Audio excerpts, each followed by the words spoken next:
According to expectation, I won't say you not to get upset.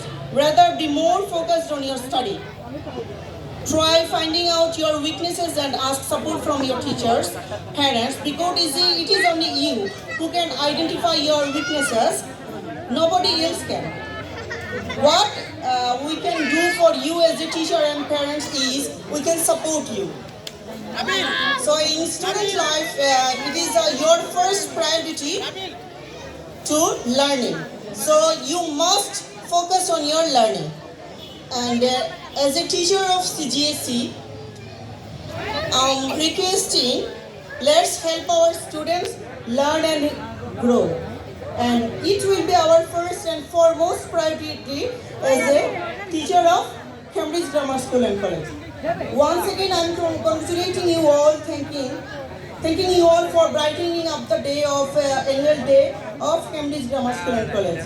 I sincerely appreciate each and every person of CGSE who really worked hard to make this event possible. Thank you everyone. Allah Hafiz.